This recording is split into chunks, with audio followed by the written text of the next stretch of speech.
Welcome back to our channel.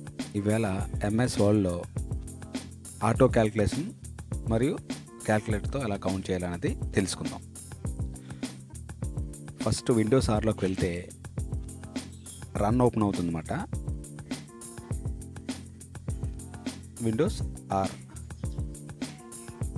చూసారా, run open అయింది. ఇక్కడ సిఏఎల్సి అని కొడితే ఇలా క్యాల్కులేటర్ ఓపెన్ అవుతుంది. పెద్దగా ఉంది కదా, మనం పెద్దగా ఉండడం వల్ల వెనకాల ఫిగర్స్ మనకు కనబడవు కాబట్టి దాన్ని ఆల్ట్ అప్ యారో ప్రెస్ చేస్తే ఈ విధంగా చిన్న క్యాల్కులేటర్ అవుతుంది. దీన్ని పక్కకు జరుపుకొని ఇప్పుడు ఏవే ప్రైస్లు ఉన్నాయో అవన్నీ ఇక్కడ ఎంటర్ చేసి టోటల్ ఎంత వస్తుందో చూద్దాం. ఫస్ట్ ప్రింటర్, తర్వాత మౌస్, తర్వాత డేటా కేబుల్, తర్వాత వైర్లెస్ కీబోర్డ్ మొత్తం కలిపి ఎంత అయిందో చూద్దాం. మొత్తం కలిపి 17,109 రూపాయలు అయ్యింది.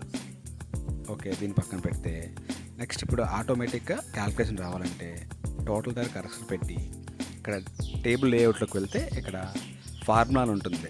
ఫార్ములా దగ్గర క్లిక్ చేస్తే ఈ విధంగా బాక్స్ ఓపెన్ అవుతుంది. ఈ బాక్స్ దగ్గర మనం ఓకే చేస్తే ఆటోమేటిక్గా క్యాల్కులేషన్ వచ్చేస్తుంది అన్నమాట. ఈ విధంగా మనం తయారు చేసుకోవచ్చు. ఈ రెండిట్లో ఏది సింపుల్గా ఉందో కామెంట్ చేయండి, షేర్ చేయండి. Thanks for watching. Please do subscribe my channel. Thank you.